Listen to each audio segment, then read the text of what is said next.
Welcome to today's Discovery Series lecture featuring Dr. Trae Winter, a solar astrophysicist who has worked on 8 NASA missions observing the sun and co-founder and chief scientist at ERISA Lab. NASA has a strong focus on ensuring that their programs reach out to diverse populations, yet in 2017, there were no plans to provide NASA content or information on the upcoming total solar eclipse in a way that was accessible to people who were blind and low vision. ERISA's Eclipse Soundscapes team partnered with NASA to build a mobile application using universal design of learning principles to make the eclipse exciting and engaging for sighted and non-sighted users. So please join me in welcoming Dr. Winter, and thank you for your time today. And meanwhile, if you have any questions or think of anything you would like to ask Trae during this conversation, please drop them in the chat and we will get to them at the end. So without further ado, over to you, Trae. Okay, thank you very much. And I'm going to attempt to share my screen. It worked a second ago, so it should work again. Oh, hold on.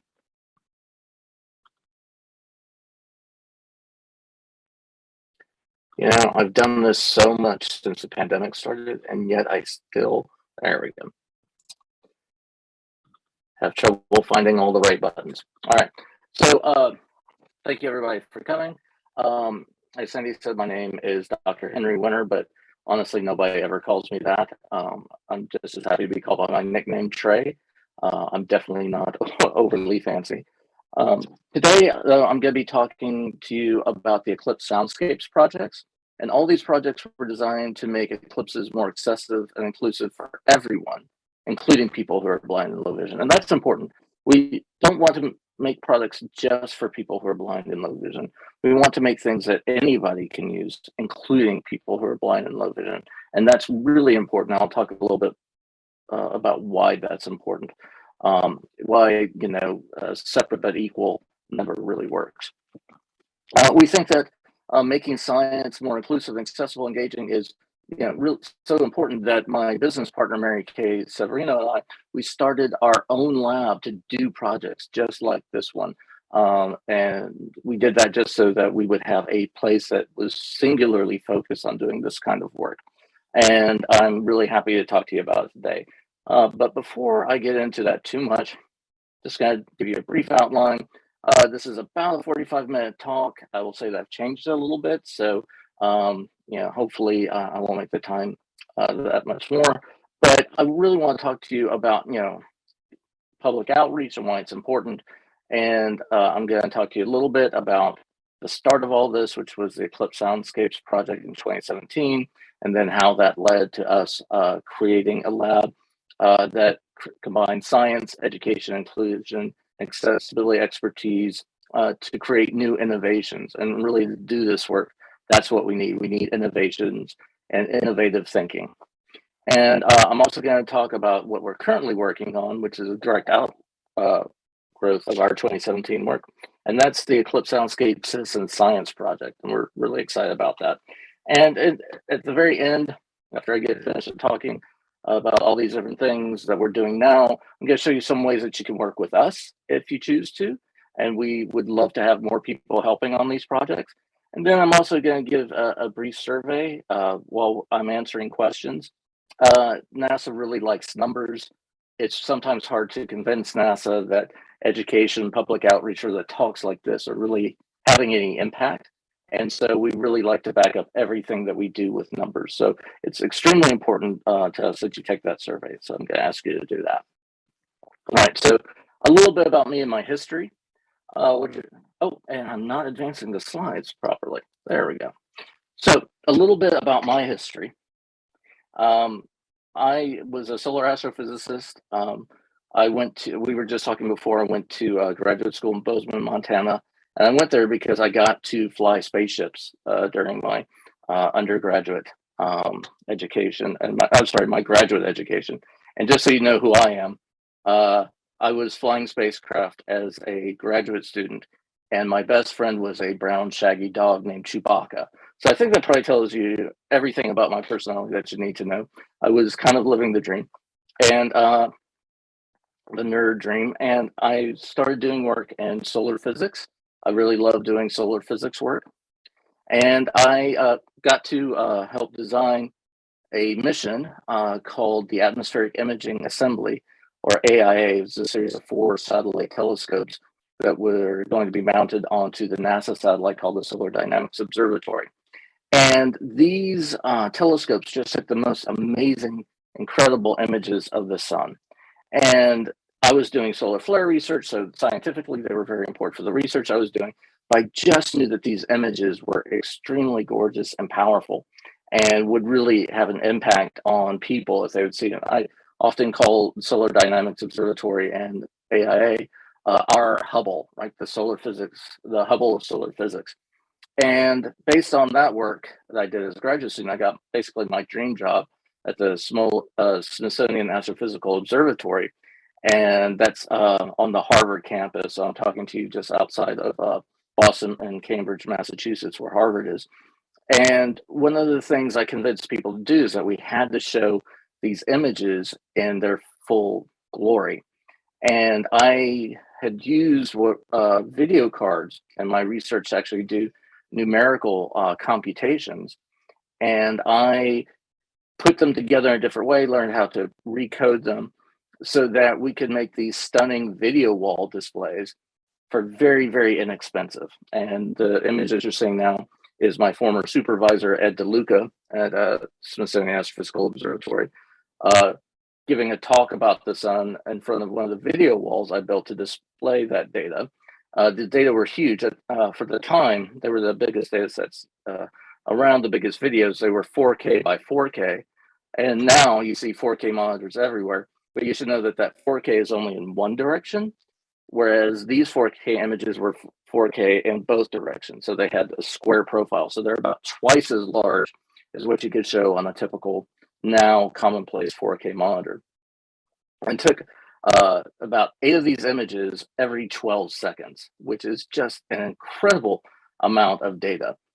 And building this so this one I actually built for our Solar Operations Center at the Center for Astrophysics.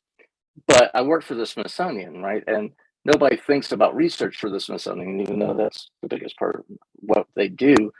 They always think about the museums. And so I was really lucky to be able to work on a project using this kind of expertise at the National Air and Space Museum, or NASM. And National Air and Space Museum, they usually only get new exhibits if rich donors or companies donate a lot of money to them, because actually keeping up those facilities takes most of their budget. And we were able to propose, based on this technology that I developed, a very cheap and inexpensive way to get live video streams from the sun. And this just was the most amazing thing for me. I loved working on this project. And one of the things that really meant a lot to me is that I kept on getting pictures, like the one you see here, back from my colleagues at Air and Space, just showing kids being mesmerized by these images of the sun. All right. There are movies, the sun is dynamic, there are explosions going off all the time. And just seeing these kids going, wow, and being enthralled, and adults as well, really, that just got me going. I mean, when you talk about following your passions, I love science, but, using all that science and using all that stuff that I have been trained to do for, about 10 years, and then actually have an impact on people when they came in, that was just great. I just absolutely loved it. And my work kind of shifted at that point from actually doing real research science, from doing what one of the former directors called real science and real work, to actually doing this kind of education work, which I really enjoyed. And I was getting enough grants to pay the bills, so why not? And I got to do exhibits at Cooper Hewitt, which is in New York, a couple of other museums, Museum of Boulder in Colorado, and got to travel around a lot doing these exhibits. I just absolutely love it. But while I was working at Smithsonian, I worked with a researcher named Dr. Wanda Diaz-Merced, and she's blind, has been blind for several years. She went blind actually when she was in college to do astronomy, was able to finish her astronomy PhD, but her work had to change because it's very difficult to do astronomy research if you're blind. And I was a test subject in several of her experiments to determine how you could turn images and scientific data into sounds, sonification. And I never really thought about passing like being participant in a research project and helping a colleague with their research.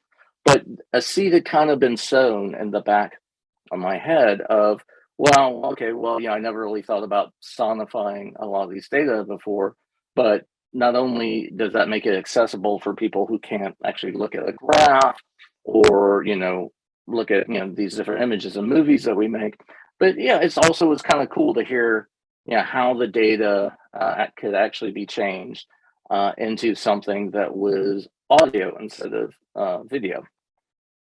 But I didn't really change what I was doing so much. And I kept on making these museum exhibits. And I started working on a museum exhibit at a place that will not be named because it's not their fault. This is not an image of the exhibit, but it's related. And when I went to the exhibit, or when I started working at the museum, I saw that they had an exhibit and they said, this exhibit is accessible. I thought, oh, well, that's kind of neat. This is something I hadn't really seen before. And I'm sure that, it's something that Wanda would kind of appreciate it. And so I went in to go look at the exhibit.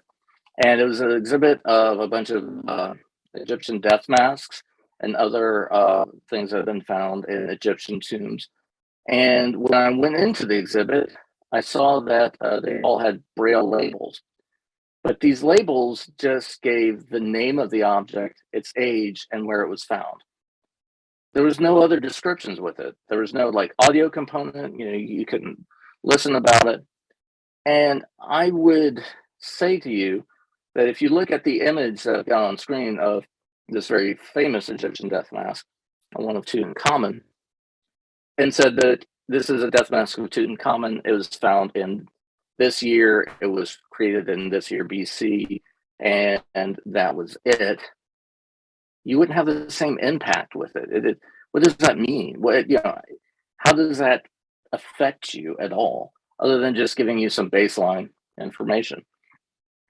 And there's just no awe, there's no beauty that goes along with this piece. And as I was saying, they're critiquing their efforts and saying, well, this is, not really accessible. How can they say that?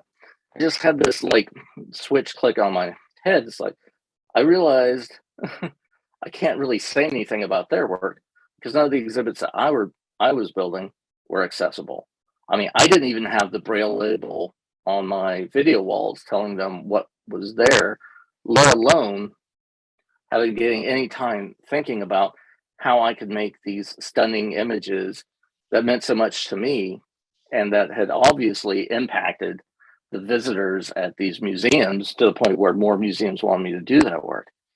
And I really started thinking about how can I make solar physics more accessible, because the only way that I've ever actually interacted with that data and the focus for all of the missions is 100% visual and nothing but. And so not really much happened. I started, going to some meetings at the National Federation of the Blind, which is in Baltimore, Maryland, but I couldn't really, nothing really gelled. Nothing really had worked before to make this kind of really complicated imaging data accessible to people who were blind or low vision. But the big opportunity came to do something during the 2017 eclipse. And this is when I met Dr. Gerald Kresnik. We both were associated with a NASA group. At the time, it was called the Heliophysics Education Consortium. It's now called the Heliophysics Education Activation Team. But they had a mandate from NASA to make the total solar eclipse that was going to happen in 2017, the major event for the entire United States. This eclipse was going to go across the US. I'm showing an image of the United States here with the eclipse path that goes from one coast to another. So almost the entire nation was going to see at least a partial eclipse, but millions of Americans were going to see a total eclipse. And NASA had this huge priority to engage the entirety of the American population with the event in order to teach people about science, technology, engineering, and math, or STEM, if you're familiar with that. And we made the case that since there were over 1 million people who were blind and another 12 million people who had low vision to the point where they were considered to be legally blind, this was a great opportunity for NASA to actively engage the most traditionally underrepresented group there is in astronomy and astrophysics with that eclipse. NASA always tries to engage with underserved populations. There's this understanding that most scientists and stuff up till now look more like me, and there has not been as much diversity in that workforce as there should be. And I made the case that people who are blind and low vision should also be treated as an underrepresented group. And we were able to successfully make that case to NASA. And I got an extremely small amount of money because very few people actually thought that this was something that could actually do too much. And I had less than 6 months before the eclipse to actually make something to engage that population with the eclipse. So we did. And this is something that I'm extremely proud of. We went through a bunch of ideas and topics of how we could actually engage this community with the eclipse.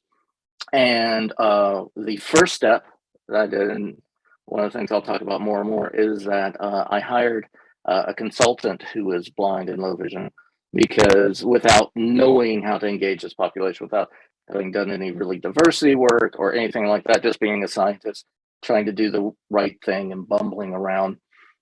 To me at the time, it made sense. Well, if we're going to reach out to this population, we should have a member of that population on the team.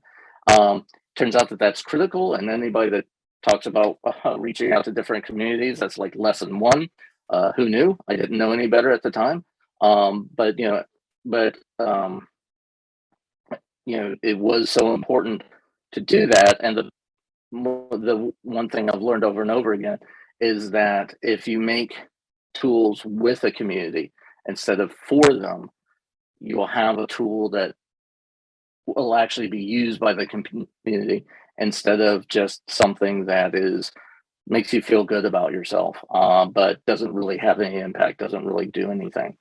So we decided to, based on working with this consultant, create a mobile application. And yes, there might be some reasons why that might be exclusive. Maybe not everybody's got a mobile device or smartphone.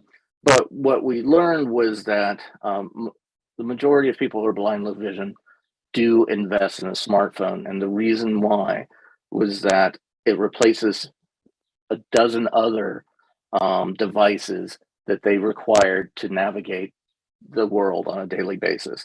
They can use maps, they can use images that are cameras now that will actually read currency and tell them the denominations that are in front of the camera. So knowing that this population had used cell phones and knew how to use all of the accessibility technology that was already built into cell phones that we did not have to recreate or train anybody on, that was the way that we went. And then we also decided we wanted to make a tool that was useful for everybody, but to start the design process with people who are blind, low vision in mind, because that is the group that is the most underrepresented. But that's also part of the hardest part of the design process. And if you actually build something and then try to put accessibility at the end and shoehorn, it just always feels like it's shoehorned in. It's not seamless. It doesn't integrate. So we started with the accessibility aspect first. and designed everything around people who were visually impaired. And then we also had a mission to make sure that it maximized user control and independence to the greatest way it could. A lot of things we did have to restrict, and we kind of guided people, users down a path, but we tried to make it we tried to put as much independence in there as possible with the other limitations that we had. We also want to have a focus on real-time content so that people could be engaged with the eclipse as it was happening. And that was really challenging because we never knew what anybody's Wi-Fi was going to be like, or where they were going to be at, or all these different variables. So that helped us focus on a few core ideas and try to make them work as well as possible. But one of the other things that we really focused on, and this was really important, was we focused on creating a pathway for two-way conversations. And what I mean by that is working with this blind low vision consultant, she told us all the time that when she goes to events, she goes to concerts, she goes to art galleries, she goes to shows, she goes to all these things with her friends, her sighted friends, and her sighted friends are always telling her what happens. And so she's always a passive recipient of information. So what we wanted to do is with this app, give the user a pathway to have information about the eclipse that was happening around them that somebody who was sighted might not have access to. And that would engage a two-way conversation. The sighted person could tell somebody who was blind what they were experiencing, but the person who was blind also had other information, other experiences that they could relate to their sighted peers. So that was a huge focus for that. And then the last one was very much having multiple modes of access. What does that mean? It means that every piece of information in the app, you can either access it via looking at text. So if you're deaf, you can use the app because everything that is in that app is in text. We also have we've designed that text so that it is screen reader compliant. That means that if you're using the accessibility tools on the phone, you can actually use a screen reader to actually read all of the information in the text. And all the buttons are set so that they are optimized for screen reader use. But if you want to listen to somebody with a much better voice than mine, actually tell you what the app is doing, what's going on. We worked with WGBH, or sorry, now GBH's National Center for Accessible Media. GBH is our local PBS station, but they've got this National Center for Accessible Media, or NCAM, and they're the group who invented closed captioning. And they actually, one of their people voiced the descriptions. I'll talk about that a little bit later. And so the images I've got on here are just a couple of stills from the app. The first image is something that anybody who wants to know more about eclipses can use. It has a little countdown timer, and it tells you when the next eclipse is, what type of eclipse it's going to be. Is it going to be partial? And then based on your location, if you enable location services, it will tell you the exact moment that your area will experience the eclipse, when it's going to start, when it'll be in totality, and the percentage of an eclipse that you're going to see. And then it's got two images showing how we describe the eclipse. And I'll talk a little bit more about why we have images in a future slide. All right. So one of the important things, and one of the things that we learned working with NCAM, is that language counts, language matters. And so as a scientist, I describe the features that you just heard in one way, but the way I might describe the images might have no meaning to a non-scientist, let alone somebody who's blind, low vision. So working with the National Center for Accessible Media, they took the scientific language that I had and they translated it in what they call illustrative description of images. Now, what that means is that they specifically craft the language so that it is descriptive of the image. If you're sighted, you'd understand what it's saying, but the language is specifically chosen so that it has meaning for people who have never seen before in their life, have no concept of color. And for me, what was really amazing is that since we live in such a sighted society, a lot of that language still sounded sighted to me. Like the term shiny was used a lot.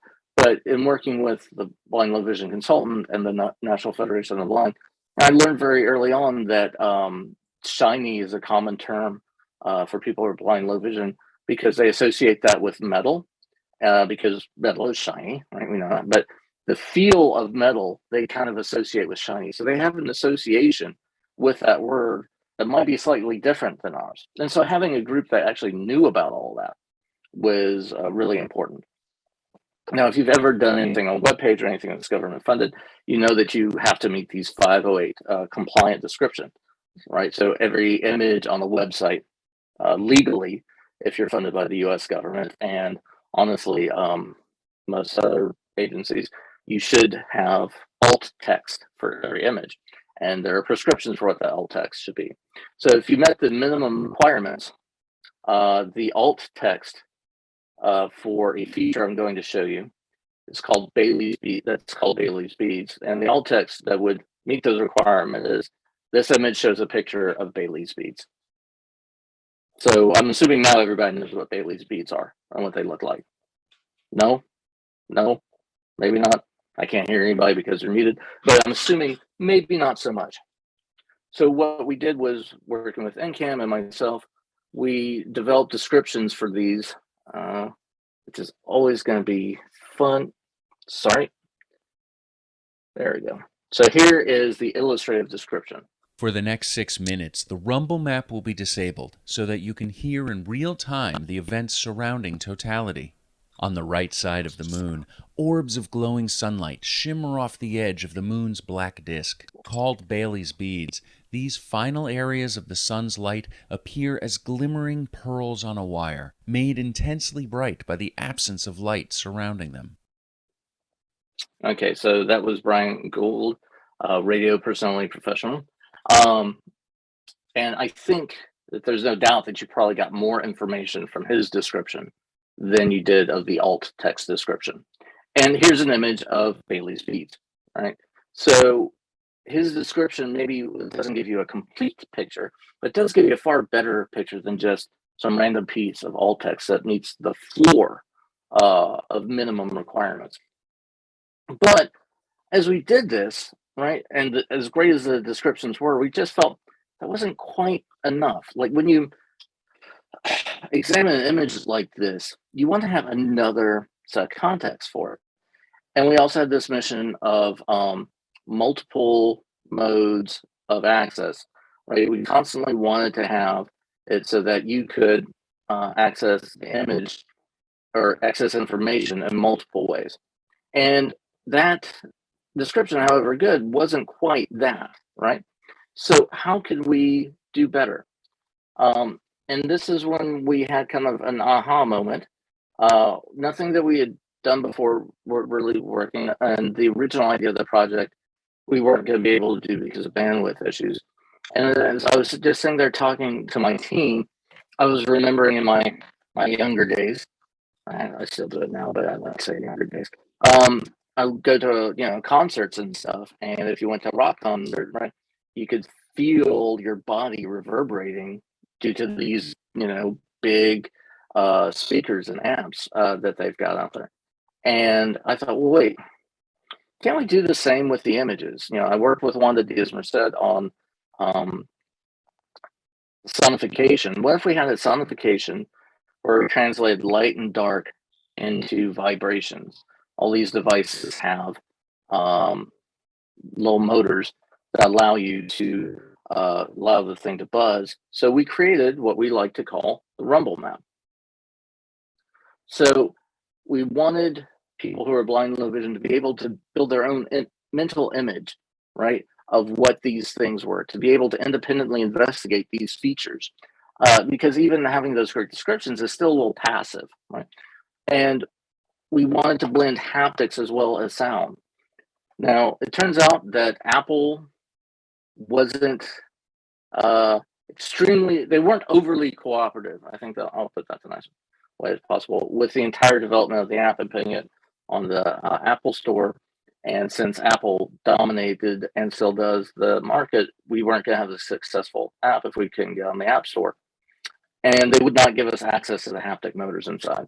So what we did was we went back to that rock concert idea, and we used the speakers to vibrate the device by specially designing low frequency tones that would resonate in a cell phone or a tablet of any size. And we were able to mimic this in both Google and Android so that a person could, and I'm just going to do this, could take an image. I've got my headphones in, so you have to hear through my headphones. As you drag your finger across the image, you can actually hear and feel the variations between light and dark. Nice thing now is that Apple's released that control of the haptic motors. So in the next version of this, not only will it be bilingual in English and Spanish and updated for an annular eclipse that's coming up in 2023, but it'll also combine that sonification that would create that kind of light vibration via the speakers with the haptic motors, actually giving it a little bit more of an oomph and a tactile feature. So you can use these devices now to have a sound experience, a sight experience, and a tactile haptic experience. And so that kind of went along with that mission of multiple access to the same information. And I'm going to try to speed up a little bit because I still have a ton of stuff to talk about. But we didn't know if anybody was going to use this app. We worked with our partners, National Federation of the Blind and the Lighthouse Foundation, which works with people who are blind and low vision. And we weren't sure if anybody was going to use it or find it useful. And we were hoping to have like 2,000 or 3,000 users when the eclipse happened. So the eclipse, on the day of the eclipse, I am like getting my team ready to actually go and see the eclipse. We brought the entire team to Nebraska to view the eclipse. But as they're working, getting everything ready, I am just focused on checking the number of downloads and active users. And we actually had 57,477 users of the Eclipse Soundscapes app on the day. So it just blew away our expectations. And a lot of those people using it were not themselves blind or low vision. They just liked accessing this information in all these different ways. They liked the real-time experience of like hearing about what they were experiencing as they were experiencing it and giving it more information. And we were really proud because an app like this had never been made before, but we'd also received AAA ratings for accessibility from the National Center of Accessible Media, who does a different branch of them, tests apps for accessibility. And it just seemed to be popular. And I was really feeling good. And I was like, okay, well, this is great. But what made this really worth it to me is one of the people that you see him. So I have an image here of several people using the app. Two gentlemen at the top, actually, one feeling the images as he's experiencing the features in his location, and another person listening to it. But there's a young woman sitting with her cat, and she is a blind online blogger, and she sent us a description and put a note, a review on the App Store that I asked her if I could use. And she said her name is Lucy Serrani. And she said, witnessing today's eclipse, thanks to the Eclipse Soundscapes app, was such a moving and extraordinary experience. I felt and heard the gradations of light and darkness as my iPhone's touchscreen was converted into tactile/auditory map and was treated to beautifully poetic descriptions. Seeing the eclipse this way was a profound reminder to me of the true beauty that can emerge when we prioritize universal access, when rather than assuming that certain people are barred from certain experiences, we instead work creatively to expand what those experiences can mean. If you think that I don't cry, you did not watch me when I was reading that for the first time. This whole thing had been a challenge, from convincing NASA that was a thing that should be done, to funding it, to actually getting it done with the time frame we had, and building the team all within 6 months. This was, for me, it's like, okay, that'll do. And it really kind of changed the focus of the work that I wanted to do for the rest of my career. Now, Smithsonian Astrophysical Observatory was very supportive of me doing this work, but the director, especially the one at the time, just didn't feel like this fell under the astrophysics research portfolio that he wanted the observatory to maintain. And the structure wasn't really quite right for being adaptive and doing this type of work. And so based on this and working with NASA, that's why we co-founded the Advanced Research and Inclusion and STEAM Accessibility Lab. And we do say STEAM. STEAM stands for Science, Technology, Engineering, Arts, and Math. Because honestly, a lot of what went into this app that made it work was design. We worked with a professional designer who thought about layouts and how shapes and sizes worked with each other. And we wanted to make sure that was inclusive. And I think that the experience of doing science and teaching science can be enhanced when you bring in people who think about how humans actually react to information and that artistic part of it. So along with Mary Kay Severino, who had worked with me on the original Eclipse Soundscapes project, we built ERISA Lab. Mary Kay comes from an education background. She was a K through 12 teacher and taught at universities, and she taught around the world from Taiwan to Korea, and then came back to teach in the Boston area for a while. And she always worked with English language learners. So she had some of that inclusion experience that we also tried to bring into ERISA Lab. And the whole idea behind ERISA Lab is that as a scientist, I don't know how to make everything. As an educator, Mary Kay doesn't know how to make everything. Our development team doesn't know how to make everything. But if we all work together and then work with the populations that we're trying to serve together, we can make something that is much better than any one of us could create alone. And we really need that diverse skill set. So the ERISA's first project, working with NASA, there's an image there showing that we're a NASA partner, is to build upon the Eclipse Soundscapes app that we built and to actually make what Eclipse Soundscapes, what I wanted to be in the first place, but technologically I couldn't do it at the time. So now we have the Eclipse Soundscape Citizen Science Project. And you see an image with our Eclipse Soundscape Citizen Science logo that has a cricket in a sunset. And there's a beautiful image of a cricket in a sunset on the image, actually standing on a little blade of wheat. And the idea is that there's going to be an annular eclipse in 2023 and a total solar eclipse in 2024. And we provided people with a description last time, but this time we want to provide them with the opportunity to actually do science. So the whole idea behind this is that we are going to have people record how eclipses change animal behavior, and we're going to measure that change in animal behavior via sound. Oops, I skipped too far. So we found a low-cost scientifically accurate audio recorder that can be used to record sounds. This is called an audio Moth. And there's a picture of an audio Moth there. It's smaller than a deck of cards. We're trying to use pre-existing technologies, but in new ways. The audio Moth itself is not accessible for people who are blind, low vision. But again, working with the same consultant, we added these things called bump dots. You might use these to actually keep your cabinet doors from slamming, but we found them in a bunch of different shapes. And by just putting these bump dots on these recorders in different places, we can give people some wayfinding, some ability to find their way around these devices. And we're going to have people record how animals change their behavior. And there's this whole science called soundscapes ecology based on that. And not only are we going to do that, but we're going to have people, again, all accessible, actually analyze the data. And you might think, oh, well, that's really easy because it's audio data, so people who are blind, low vision can analyze it. What I have here is an image of the audio data analyzer that's being used by the Rainforest Connection, one of our partner groups. And even with audio data, it is visualized for analysis.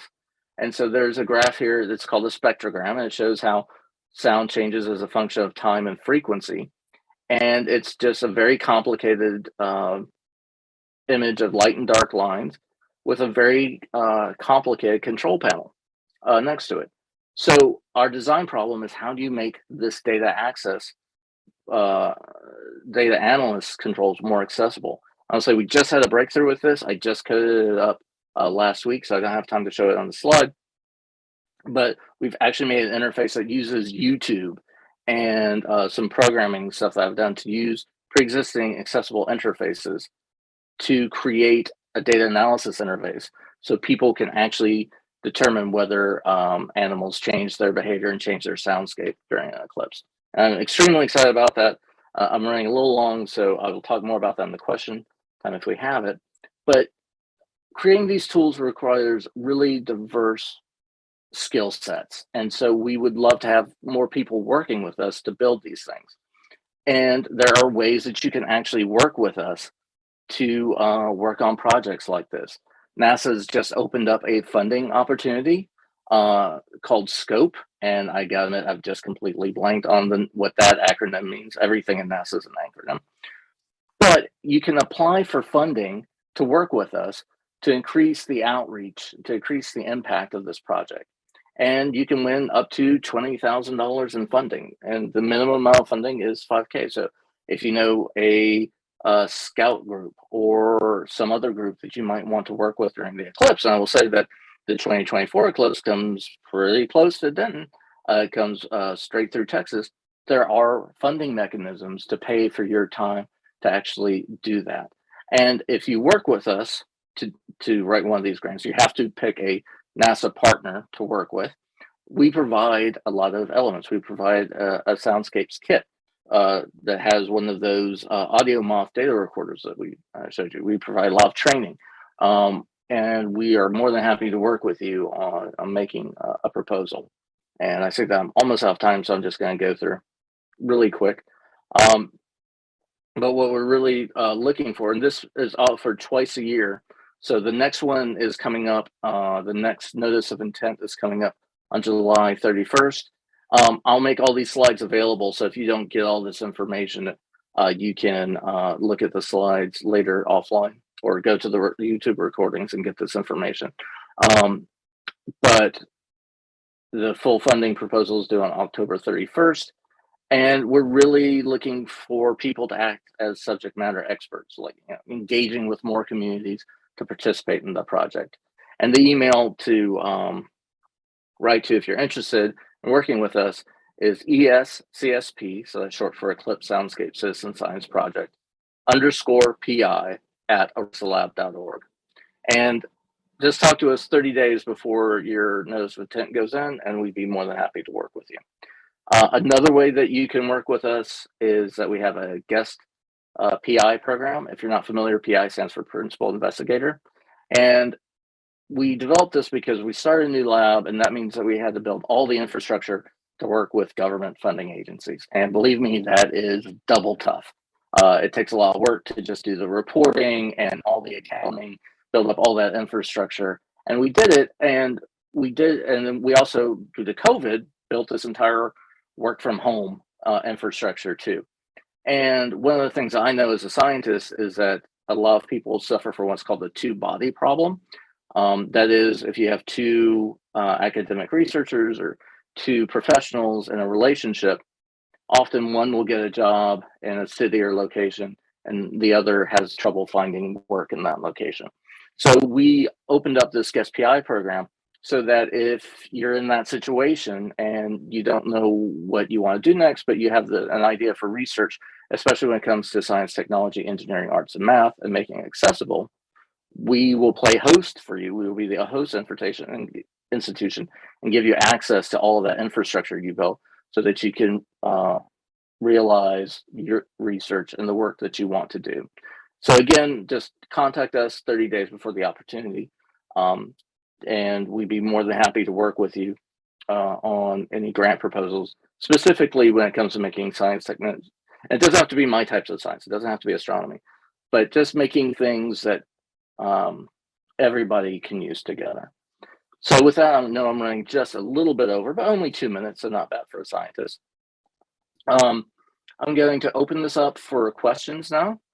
I'm also going to say, as I open this up for questions, there are different ways to follow us. Here are all the links. You can find us at arisalab.org or eclipsesoundscapes.org. I believe that Sandra is going to share all of those links with you. We're also on Facebook, Twitter, all the social media. We have somebody running that that's just really great and helps us out a lot with that. So please follow us along on social media. And as I take your questions, I'm going to ask you to take a short survey. And you can scan the QR code there. But NASA needs numbers to tell them that talks like this are effective, that they're meaningful, that I'm not just wasting their time and money. So if you could please just take a few minutes to take the survey as I'm answering questions or later. It would really mean a lot for us because we really are trying to quantify the impact of all these projects. And NASA really wants to understand what we can be doing better and how we can make these better and more accessible.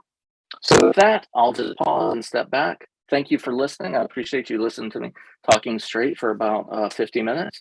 And Sandria, if we could open it up for questions, I'd love to talk with people. Great. Yes, if you wouldn't mind, if you could stop sharing your screen so we could see everyone. Yep. Helpful. And there's quite a few participants in here. If you would like to come back on camera and raise your hand or maybe type in the chat any questions. It looks like the first question comes from Dr. Knezik. Take it away, Dr. Knezik. Yeah, hey Trae, thanks for a wonderful presentation. It's amazing. Actually, we're meeting with our neighbors, Fort Worth Museum of Science and History, to follow up about the 2024 eclipse, where they will also be in totality. And so definitely we'll be in contact about some of the connections that you mentioned.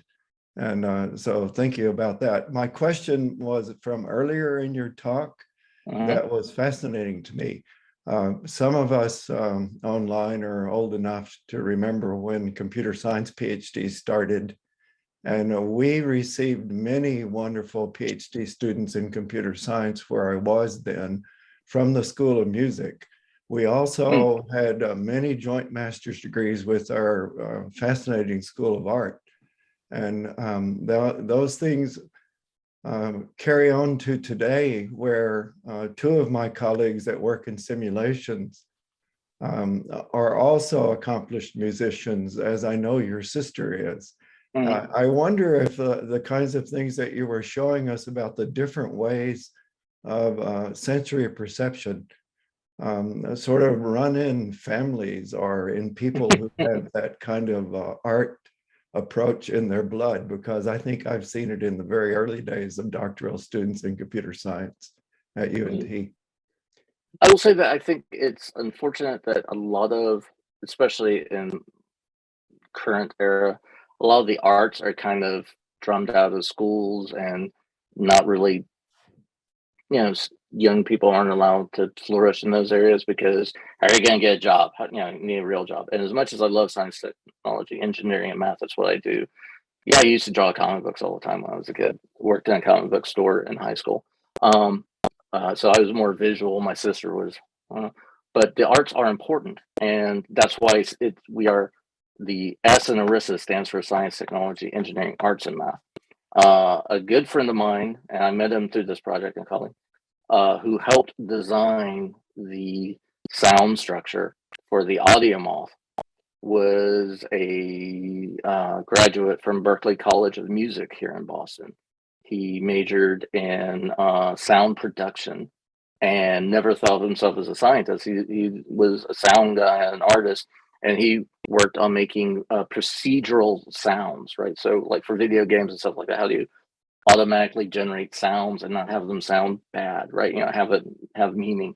And so he was a great person to work with on this, and we worked together on doing that. I came up with the idea from the rock concert, and then he knew of something from his background called frequency modulated synthesis, which I actually understood mathematically, but he understood the impact of it, and we were able to work together to make those speakers shake a device, no matter what the size of the device is.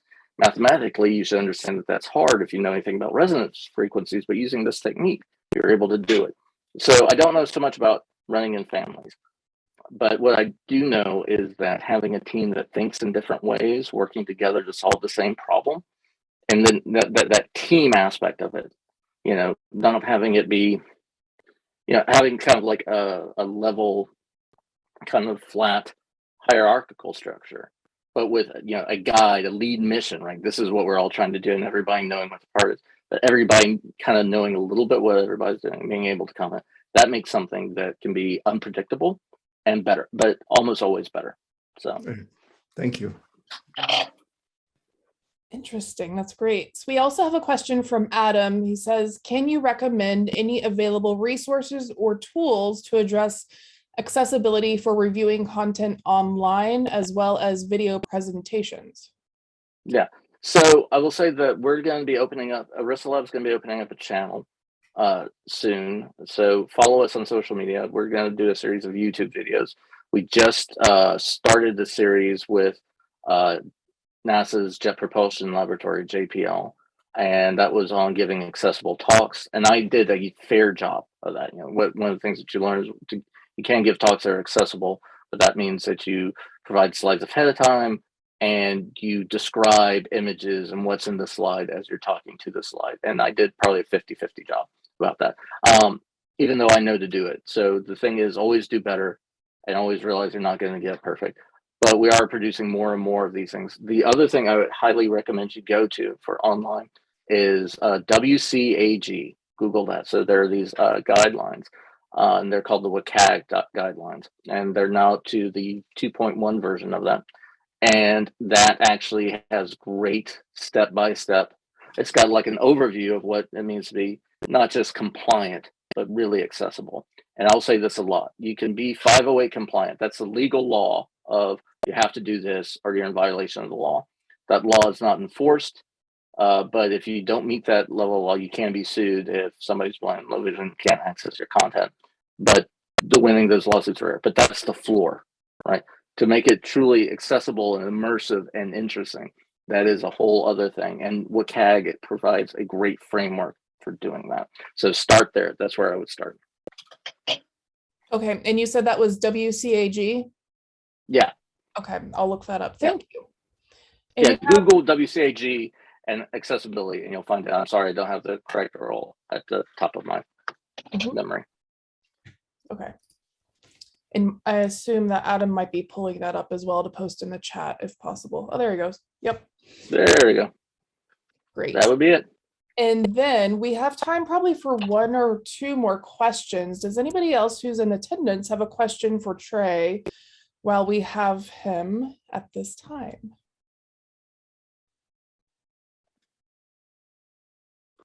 I actually have a question I will ask you. So you're a solar astrophysicist. By training, yeah. Where did you get your interest and sort of passion for studying in this field? Okay, so first I think I let it slip early on that I'm a nerd. I am of a certain age, and that age was when Star Wars movies were good. So that was a while ago. And yeah, I gotta admit, I watched Star Wars when I was like really young and impacted my life. And I, like at age 7 or so, I realized that, or actually I was 5 when it came out. And I realized early on, it's like, well, we don't have the technology to actually build a Millennium Falcon. And I want a Millennium Falcon. So if we had the technology, then I need to be an engineer because engineers know how to put together existing technologies to create something. But we don't have the technology, so I need to be a scientist so that I can create it. And so I started studying physics early on just because of that. And like I said, I had a dog named Chewbacca when I was in my 30s, so I never really got better from my nerdiness. Still haven't. And so I always enjoyed it. And I will say that I was told that you can't do this kind of, astrophysics. That's not real job. That's not something you do. I actually got a degree in psychology because there are plenty of people who need therapy, and I'm one of them from time to time. And so that seems like a job that was doable. It was more simple. And then I took more courses, and I decided, well, I still love physics, so I'm gonna have a physics minor and learn about how to use these radiation tools and MRIs in order to investigate how the body and the brain work together. And then I just love the science physics courses so much. It's like, well, I'm gonna keep on doing these. I remember having a moment where I could actually calculate orbits, like, you know, how you could shoot a rocket and get it into the orbit and how much fuel you would need and how much. I was like, this is knowable. This is doable. You just have to put in the time and do it. And this whole concept of some people can't do math. No. Math can be challenging, but it's like building a muscle. If you just exercise and do it and push past the pain, you can have these aha moments. And I love that. And I chose solar physics because, one, there was a professor there working in solar. And so that was working on NASA grant. So I went and worked with her, and that was great. Also, too, I liked solar because I could talk to my grandmother and tell her why studying the sun was important, versus a lot of friends of mine who are studying gravitational waves, which is great and important research. It tells you the structure of the universe and how it works. It's a little bit harder to explain to my grandma, to my mama. And yeah, I could actually, so I kind of like that it related to the human experience. It related to our day to day. I think that's why I'm doing what I'm doing now, because I get to use that science knowledge and that problem solving that you have to build up to be a scientist. And now I, instead of like these academic theoretical problems solving, I'm now solving these other problems that use science, technology, engineering, arts, and math, all of it together with, you know, people from a community to create something new that has real impact. And that is a reason for me to get up in the morning. On a related note, since you are a curious sort of lifelong learner, it sounds, what is the next conquest for you? What are you interested in learning next? So I'm a pretty decent coder, and we had trouble finding people to help us with the accessible design for that data analysis interface I showed you. And so I taught myself how to make one myself the last couple of weeks, and I built one. And I'm sorry I didn't have it slide. I'm super proud of it.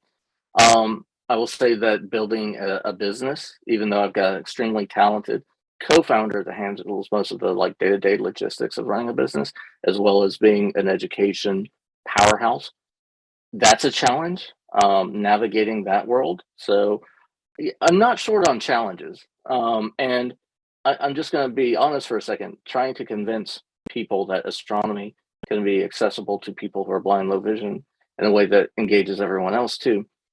That's still a hard sell, even though everybody wants to be accessible, wants to be inclusive. Convincing them that this isn't a toy project, that it's not just something that's a nice to do, or making something that ticks a box but it's really less than, instead of something that's as exciting and as experiential. That's a little bit of a challenge on, I hate to say salesmanship, but it's a little bit of that, and then just, you know, public speaking. So, you know, I'm navigating multiple worlds at once. I don't know if it's keeping me young, but it's keeping me active, and it so those are some of the new challenges. That's really interesting, and it's nice it's nice for all of us to understand that this process and this work doesn't just come to a natural conclusion in that way. If anything, it maybe expands instead of contracts over time. That's like true with almost all research, Mm-hmm. is that once you answer one question, you realize that you've now opened up 5 other questions to answer. And for the original Eclipse Soundscapes project, the reason why it was called that is that, you know, I found this like 1935 study where somebody had people write in that, oh yeah, animals change during eclipse. You know, I heard, you know, bees were weird, right? But there's no scientific quantification of that. And a friend of mine told me about how in his first eclipse he was in a field, and when the totality hit, when, you know, night became day, it was like somebody flipped on a cricket switch and they all started chirping at once, and it was just staggering. And then he got used to the crickets being there, and then when the eclipse ended, it's like somebody flipped that switch off and they all just immediately stopped. But I couldn't do it with the money and the time frame I had then. So I did what I could, and then when people saw, oh well, this can actually work, it can be something, that gave me the time I needed before 2023 and 2024. Luckily that we had lots of eclipses kind of back to back, that I could actually go back to that original idea and have people record how soundscapes actually change during an eclipse. And again, for me, this was really important because it is a step to making the process of science, not just learning, not just being something nice. Oh, well, here's a book for the blind about that, but actually engaging, building the tools necessary to actually do science for people who are sighted. I mean, I can use these tools too. I'm looking forward to it, but everybody can. And I will tell you, don't tell anybody else. This is a secret, all right? So we stopped the recording now, right? But here's the secret. I have an easier time convincing people to fund this when it comes to education. But my overall goal for a lot of these is to build those tools and build the infrastructure that's needed to then, so that people who are blind, low vision can then build the next part and then build the next part. But we all stand on the shoulders of giants, right? So you have to do like something first, and then something can build on that and then build on that. And so I see these educational projects as one, bringing people who might not thought science was for them. For a while, that was me. I didn't think science was for me. I didn't think I'd be able to get a job that had a living wage. But bring them in, say, oh, I can learn more. Here's how I learn more. I can know more. And then build some of the tools like, oh, well, that's a neat tool, but it's kind of not great here. Oh, I can make it better by doing this. And then that's when things explode. That's exciting and very interesting. And honestly, there's so many different applications for and needs for this type of tool that is almost discipline agnostic. I would say there's so many ways this could go. I'm thinking archaeology and education, and I mean, millions of different options. So I would love for you to come back and let us know how it's going down the road. And as the next major solar eclipse draws near, I'm really excited to sort of follow your social media channels and your website updates and see what's happening and how NASA's engaging Arissa Labs as well as the Eclipse Soundscapes project. So this is really interesting and exciting. And I'm honestly sad we can't talk for longer because I actually have several more questions for you, but we'll have to table those for now. So go ahead. I was going to say, we were talking with Gerald, now that things are opening up, I'm open for travel. So if you ever want to have a collaboration meeting, let's do it. I love Denton, and Gerald promised to take me to the ice cream shop on the square. So that's pretty much offering to feed me and give me ice cream is enough to get me to go somewhere. So I would love to spend some time. Absolutely take you up on that. And somebody just commented in our chat here from Lily, as someone who has a background in dance education, I love hearing about the interactive process oriented and, the process oriented nature of this work. So thank you for that. And I believe that's all the time we have for today, but we will take you up on that offer to come visit Trae and bribe you with mini ice cream delights if we can. Yep. So we'll work on that. But thank you to Trae for joining us today for our final discovery series of the semester. And thank you, Dr. Knezik, for introducing us down this path. And I have a feeling it will continue, and I'm excited about that. So again, appreciate your time. And I'm really excited and personally invested in this topic. So I will probably be reaching out anyway. Cool. Well, listen, feel free to share my email to the group, and I look forward to contacting people online and hearing more. So thank you so much.